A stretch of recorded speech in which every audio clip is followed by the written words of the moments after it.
nossos repórteres Matheus e Luan estiveram aqui nos nossos estúdios para entrevistar o ex-goleiro do Vasco e também da seleção brasileira, Carlos Germano.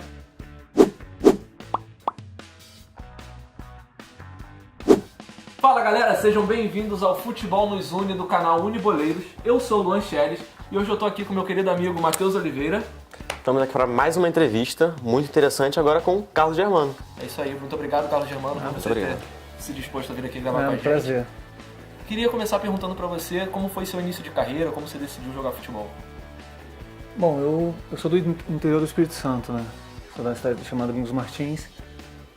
E no estado onde o futebol não é tão, apesar do estado ser na região sudeste, não é tão forte como os outros clubes de Rio de Janeiro, São Paulo e Minas Gerais. E por ser do interior, geralmente as oportunidades não são muitas, né, cara? Só que eu tive uma chance muito grande. No Espírito Santo mesmo tem uma competição chamada Copa Gazetinha, que reúne todos os municípios do estado e outras equipes convidadas, né? Então são mais de 200 equipes durante o ano todo. E eu participei para uma cidade vizinha minha. A realidade é que a minha cidade não disputava a Copa Gazetinha. E naquela época os clubes grandes do Rio, de São Paulo, mandavam muitos olheiros, né? Era o nome que era dado aos observadores. E eu tive essa chance de ter ido um olheiro do Vasco da Gama chamado Seu Nelson Teixeira e me fez o convite para fazer um teste no Clube de Regata Vasco da Gama. Lógico que foi assim de imediato, né? Família toda vascaína. E foi quando começou. Eu vim fazer o teste, passei nas categorias de infantil, cheguei no clube com 14 anos de idade. Tive a possibilidade e a sorte de passar nos testes, né? E aí começou toda a minha vida dentro do futebol do Vasco da Gama. Você sempre foi goleiro, sempre jogou nessa posição ou você Não, jogava em outras posições? Comecei na linha. Nessa minha cidade eu jogava na linha, mas assim, eu jogava ali na frente, né, atacante, como eu sou canhoto, ponta esquerda, lateral esquerdo, zagueiro, pro gol, né? É o que me restou. Mas quando você foi fazer o teste, você já foi para goleiro ou você foi Não, fui pro gol linha? já. Eu joguei essa Copa Gazetinha no gol, de uma equipe do município chamado Viana, que é a vizinha onde eu nasci. E já no gol já. E esse olheiro do Vasco me chamou para fazer o teste no gol. Era linha ou era goleiro já? Não. Goleiro já. No gol na época, quando eu era garoto, cara, eu vi muito a Cássio jogar, vi muito o Carlos jogar, que na época eu jogava na Ponte Preta, depois no Corinthians. Então a gente tinha essas referências, né? Mazzaropi, no próprio Vasco da Gama, o Fidiol mesmo no Flamengo. Então eu tive muita referência. Então e tinha basicamente essa noção e essa base do que eu pensava em ser, né? Com essa linhagem de profissionais, pelo menos chegar perto do que eles foram, né? Entendi. E como foi pra você a emoção de subir da base do Vasco da Gama pro futebol profissional? Como foi essa transição? Na verdade, quando você joga nas categorias de base de um time grande, é como se fosse um funil, né, cara? Você vai, dependendo da categoria, quando é infantil, pro menino, pro infantil, sobem vários meninos, né? E automaticamente do infantil pro juvenil e juniores, esse número vai diminuindo, né? Eu tive muita sorte também que nas categorias de base eu tive a possibilidade de, desde infantil, servir todas as seleções brasileiras da categoria, desde infantil, juvenil, juniores, de novos, olímpica. Então eu tive essa possibilidade, né, essa chance. E como é um clube grande, você já começa a se tratar de uma forma diferente. A gente está lapidando um menino, quer dizer, na nossa categoria, né, no nosso clube, que já serviu uma seleção brasileira nas categorias de base, quer dizer, vamos olhar com mais carinho. E aí a minha subida ao time principal não foi tão difícil assim. Eu acho que a performance dentro das competições amadoras, mais essas idas à seleção também amadoras, me fizeram com que eu tivesse essa possibilidade de estar no time de cima. Você começou no Vasco e criou uma carreira no Vasco, coisa que não é tão comum hoje em dia. Qual é a diferença do futebol que você vê, da época que você criou a sua carreira para hoje, onde 18, 17 anos já está indo embora? Porque acho que tudo devido a uma mudança que teve na Lei Pelé, né? Antigamente, na minha época, por exemplo, você não saía de um clube para o outro fácil. A legislação era outra.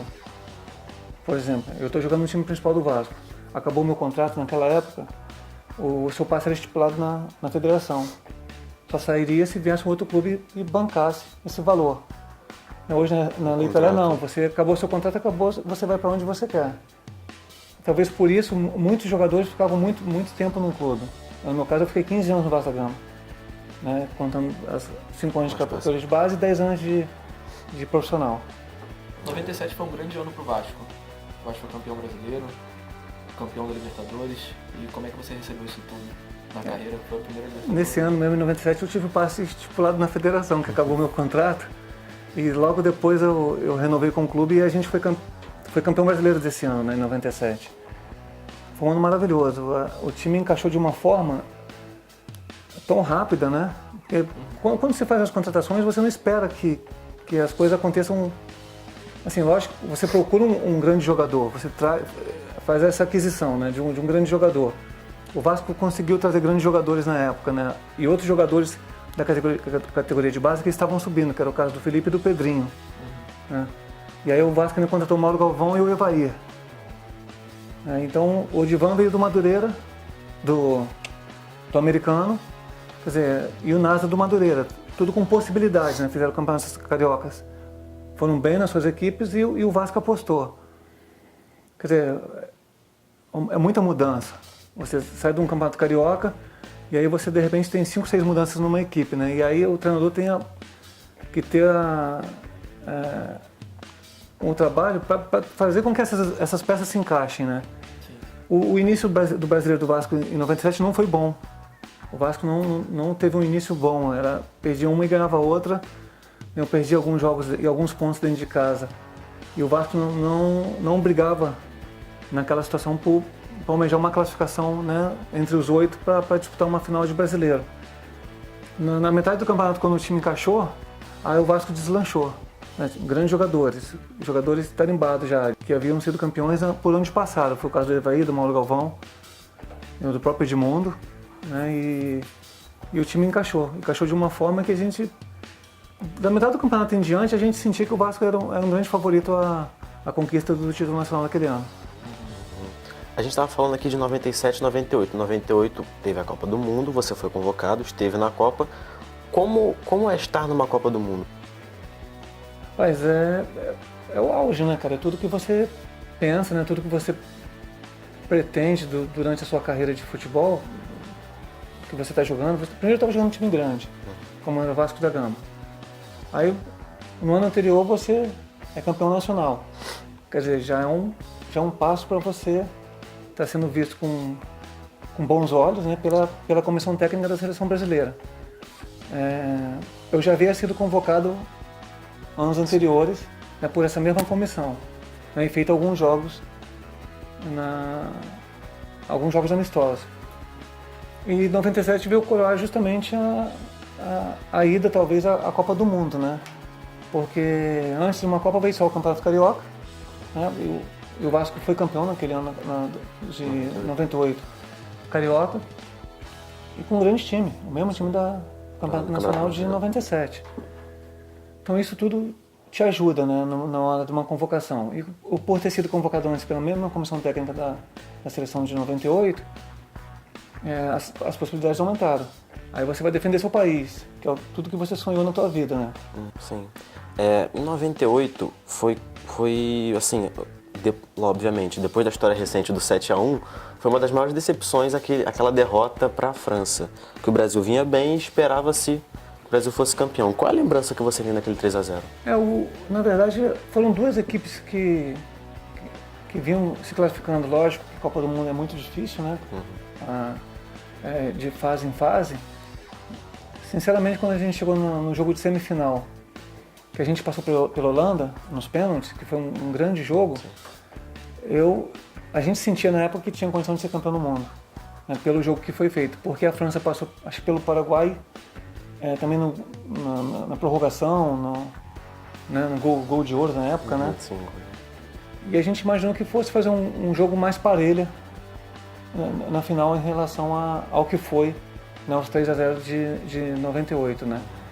O Brasil começou uma Copa do Mundo não tão bem assim, com resultados apertados, né? E contra a Holanda foi o nosso melhor jogo. Sim, da até Copa pela do Mundo. seleção que tinha havia essa Aquela confiança. exatamente. Basicamente uma base de 94, né? Grandes jogadores, o melhor do mundo na frente, que era o Ronaldinho. Ronaldinho. Então a gente tinha uma possibilidade muito grande de sagrar campeão mundial. E a França jogando em casa, né? Também veio rateando durante a competição, só que depois com toda a sua torcida a favor. E foi uma final de Copa do Mundo em que eles mereceram, mas talvez um pouco atípica, porque o Brasil tinha uma seleção para fazer talvez um jogo um pouco mais duro, mas a gente foi surpreendido de uma forma que realmente a gente não esperava. Agora, fazendo uma comparação com essa surpresa que foi o 3-0 lá, você tem como imaginar como foi um 7-1 aqui no Brasil? Qual é a sensação dos jogadores? Você que já esteve lá dentro, já passou... Eu não sei, realmente nesse jogo de 2014 aqui no Brasil, realmente a gente não sabe realmente assim, o que aconteceu, né? Qual o fator de desequilíbrio que fez com que a nossa seleção se perdesse? Com 30 minutos de primeiro tempo, já com um placar tão dilatado. Então, de repente, por sofrer o primeiro gol e de repente querer chegar a um empate na base da força, como é que uma seleção totalmente preparada do outro lado, né, fria, sabia o que estava fazendo, então a gente pecou porque a gente quis resolver de uma forma errada, quer dizer, não manteve. Eu acho que mesmo que você esteja num placar adverso, você tem que manter o que está proposto para você fazer dentro de campo. Você não pode passar na cabeça de um jogador achar que deve decidir por ele próprio, sair jogando de uma forma totalmente desequilibrada ou deixar os espaços de uma forma errada para que você sofresse um placar no primeiro tempo tão dilatado. Entendi. Você passou por outros clubes no Brasil, né, inclusive internacional, você jogou em Portugal, e houve uma frase que você disse que marcou bastante sobre que você jogaria contra o Vasco, mas vestir rubro-negro nem pensar. O que você pode dizer sobre isso? Foi justamente essa confusão de 97 que eu fiquei Sem contrato. sem contrato durante 3 meses no Vasco. Eu joguei o Carioca em 97, aí disputei a Copa América, né? Voltei ao Vasco e fui para a Copa das Confederações na França, onde que seria a Copa do Mundo no ano seguinte. E esse período todo eu estava no Vasco ainda discutindo o contrato. Foi quando meu passe foi estipulado. Aí surgiu a possibilidade de uma transferência. Primeiro para o Fluminense, né, onde não foi concretizada. E depois outra possibilidade para o Flamengo. Só que o Vasco é minha casa. Eu não tinha intenção nenhuma de deixar o clube. E é uma rivalidade que é criada desde criança, né, cara? Você com 14 anos, quando eu cheguei no Vasco, eu já falei, você não pode perder o Flamengo. Então aí você vai com aquilo na cabeça, cara, e você cresce dessa forma dentro do clube. Eu acho que do outro lado é da mesma forma, acho que por essa rivalidade existe isso, né? E aí surgiu essa... eu acho que foi comentado até dentro da diretoria do clube por isso. Né, acabou o contrato, tem essa possibilidade de transação e eu disse que não assinaria. Eu paro por aqui, mas não assino, né? Eu quero continuar no clube, eu quero renovar meu contrato com o clube. Por isso que surgiu essa frase aí e o pessoal guarda, né? Engraçado. Bom, acho que é isso. Terminamos por aqui? Fechamos. Então, muito obrigado a todo mundo que assistiu essa entrevista. Queria te agradecer, Carlos Germano. Nada, muito prazer. obrigado por estar aqui com Foi a um gente. prazer falar com vocês. Muito conversar. obrigado. Se inscrevam no nosso canal, comentem, compartilhem. Até a próxima. Valeu! Valeu, galera. É isso aí, pessoal. Esse foi mais um Futebol nos Une. Não esqueça de se inscrever no nosso canal e até a próxima.